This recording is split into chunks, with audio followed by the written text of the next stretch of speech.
রে সাইডে রে বড় গরু ও গরু আইলো রে সাইডে রে ও মামা চাই বাজাও নাইলে গরুর গুতা খাও দেখা শূন্য বাচ্চা লও যত পারো ঘুইরা লও কোরবানি।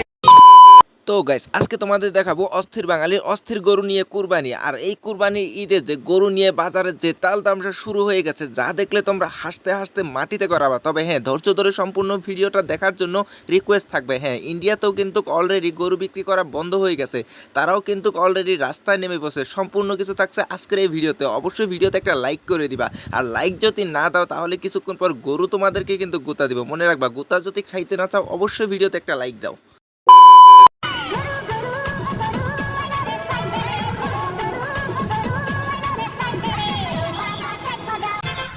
ला भाई दीपक है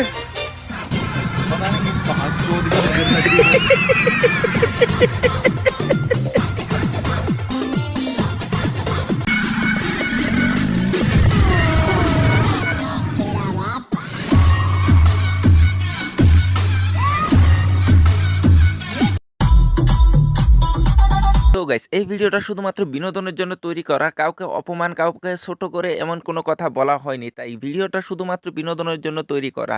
চলুন এবার একটু ইন্ডিয়াতে আমাদের হিন্দু ভাইদের অবস্থা দেখে আসি। সেখানে কিন্তু মুসলিমরা কুরবানি করতে পারবে না গরু দিয়ে, এমনটা কিন্তু সেখানে ঘোষণা দিয়েছে। এবার এখন হিন্দু ভাইদের অবস্থা কি সেটা একটু দেখে আসি।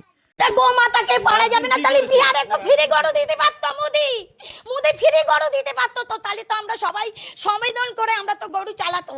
ওদের কুরবানিটা ওদের করতে দাও, আমরা বাঁচি। আমাদের আর ঘুম নেই, রাত্রে ঘুম নেই, চিন্তায় মাথা খারাপ হয়ে যাচ্ছে। গরু কিনতে হবে মদি খেয়ে। শুভেন্দু অধিকারী এসে তুই গদিতে বসে আছিস, তুই কি করছিস? মানুষকে এরকম করে হিন্দু ধর্মতে সবকিছু তো নষ্ট করে দিচ্ছিস। ও পুরো গদিতে বসে আছে আর গরিবদের পেটে লাথি মারছে। আমাকে নিয়ে যেতে বলো, গুলি টানতে বলো এসে। গরু মদি খেয়ে কিনতে হবে। আমরা গরু বেচি খাই, তাহলে আমাদের মোদি ঘরে ঘরে চাকরি দেখ, একটা দুটোকে চাকরি দেখ, তাহলে আমরা তাই করে খাবো।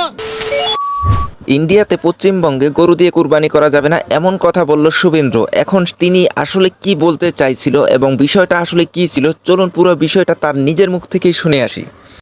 মুসলমানদের টাইট করার জন্য সব থেকে ইজি, কোনো বম বারুদ চালাতে হবে না, কোনো অস্ত্র দরকার পড়বে না। এদেরকে পাঞ্চার বা রাবার এদের দোকান থেকে না, এদের দোকান থেকে মাংস কিনবেন না, এদের দোকান থেকে মুরগি কিনবেন না, এদের দোকান থেকে মাছ কিনবেন না, এদের কোনো দোকানদারি এদের অটো রিক্সা টোটো রিক্সা বসবেন না, এদের ভাতে মারুন আপনারা। মুসলমানদেরকে হাতে না মেরে ভাতে মারার বুদ্ধি করলো শুভেন্দ্র। এখন নিজের দেশের লোকই হিন্দুরাই তার বিরুদ্ধে রাস্তায় নামলো। না তো গলায় দড়ি দিতে বলো, আর না হলে বিষ আনতে বলো। বিষ তো ফ্রি পয়সায় পাওয়া যাচ্ছে। রেখা তো ও গরু লাগাচ্ছে, কোন আক্কেলে ও খাওয়া দিতে পারবে? এককাল গোবর ফেলতে পারবে? আমার 5 লাখ টাকা লোন নেওয়া, সব মহিলারা এসছে আমার বাড়িতে, এসে বলছে লোন শোধ করো। আমি কি করে করবো? চলো আমার বাড়িতে কি অবস্থা। শুভেন্দু অধিকারী এসে তুই গদিতে বসে আছিস, তুই কি করছিস? মানুষকে এরকম করে হিন্দু ধর্মতে সবকিছু তো নষ্ট করে দিচ্ছিস। আমাদের ঈদটা করতে দিক, আমরা গরুগুলো বিক্রি করি, কিছুটা দিলে অন্তত মুক্ত হই। তো গাইস, দেখলা তো ইন্ডিয়াতে বর্তমানে কি অবস্থা চলতেছে। মুসলমানদেরকে বাস দিতে গিয়ে নিজেরাই বাস খেয়ে বসলো। চলুন এবার দেখে আসি যে আমাদের বাংলাদেশের বাজারে গরু নিয়ে কি অবস্থা চলতেছে। আর হ্যাঁ, এই ভিডিওটা কে কোন জায়গা থেকে দেখতেছেন অবশ্যই কমেন্টে জানাতে মোটেও ভুল করবেন না।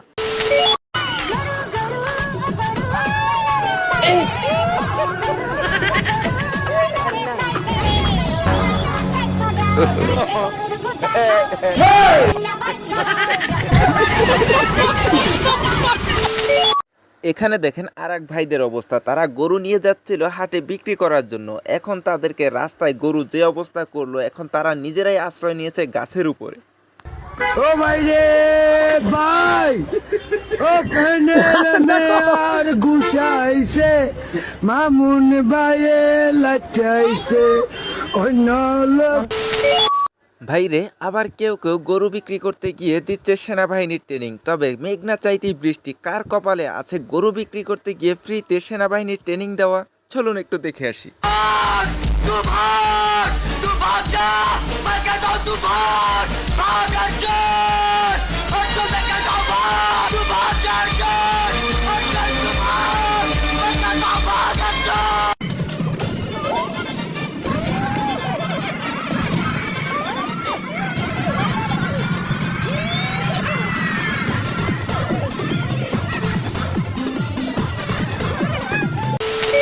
ভাইরে কেউ কেউ আবার বাজার থেকে গরু কিনে বাসায় নেওয়ার সময় পড়তে হচ্ছে বিপদে, গাছের সাথে গরু বেঁধে নিতে হচ্ছে গাছের উপরে আশ্রয়, না হলে তাদের অবস্থা কি হবে সেটা তোমরাই ধারণা করো।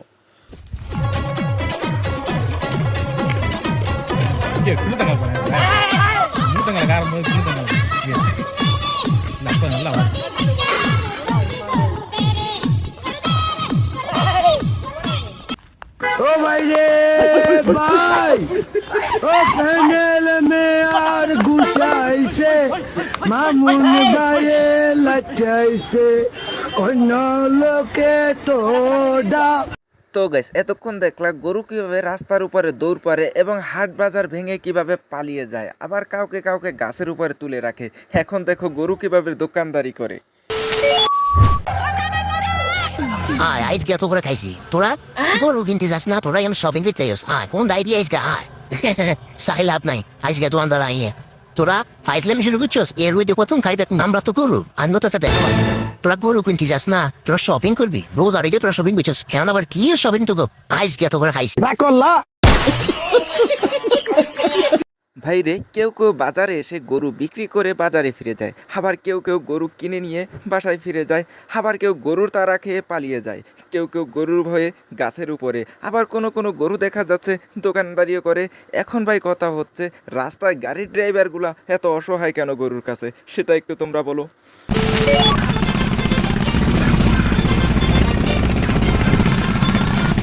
हेलो हेलो हाँ मालिक हाँ अरे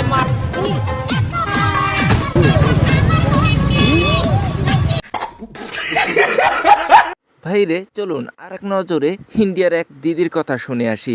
দিদির কথা হচ্ছে গরু যদি বিক্রি করতে না পারে, গরু যদি তাদের মা হয়, তাহলে তাদের তো আইডি কার্ড তৈরি করতে হবে। আচ্ছা বাংলাদেশে আইডি কার্ড আর ইন্ডিয়াতে বলা হয় আধার কার্ড, তাহলে আধার কার্ড তো তৈরি করতে হবে। এখন আধার কার্ড তৈরি করতে গেলে মা বাবার পরিচয় লাগে। এখন গরুকে সেই সকাল থেকে জিজ্ঞেস করছে তার মা বাবার পরিচয় কি। এখন তোমরাই বলো তার পরিচয় কি হবে। দিন থেকে খবর শুনি দচ্ছু যে গরুর ওপরে আধার কার্ড বানিয়ে রাখবে। তো এই গরুটার নাম তো আমার রাখছি ধলি, কিন্তু এই যে আমার কিনে নিয়ে যাচ্ছি। তো এলা ভাবি হচ্ছে আধার কার্ড বানিয়ে গেলে যখন ইনের বাপের নাম চাবে তখন আমার ইনের বাপের নাম কি কমো আমার তো জানি না। ভুল নাম দিলে আরো পাপঠাপ হয় নাকি। তোর বাপের নাম কি কখন থেকে জিজ্ঞেস করো যে তোর বাপের নামটা ঠিক মতন করে করানো না পায়। দেখো তুই কি জ্বালা যে পড়লো আমার। তো গাইস আজকের ভিডিও ছিল এই পর্যন্তই। ভালো লাগলে অবশ্যই একটা লাইক করে দিবা, চ্যানেলে প্রথম হলে সাবস্ক্রাইব করতে মোটেও ভুল করবে না। তবে হ্যাঁ, এই ভিডিও থেকে কোন ক্লিপটা তোমাদের সবচাইতে বেশি ভালো লাগছে, কোন ক্লিপটা দেখে সবচাইতে বেশি হাসছো অবশ্যই কমেন্টে জানাবা। আর হ্যাঁ, এটা হচ্ছে পার্ট 1, তোমরা যদি পার্ট 2 দেখতে চাও অবশ্যই কমেন্টে জানাবা, তাহলে খুব তাড়াতাড়ি তোমাদের জন্য পার্ট 2 নিয়ে আসা হবে। আজকের মতো বিদায় নিচ্ছি, আল্লাহ হাফেজ।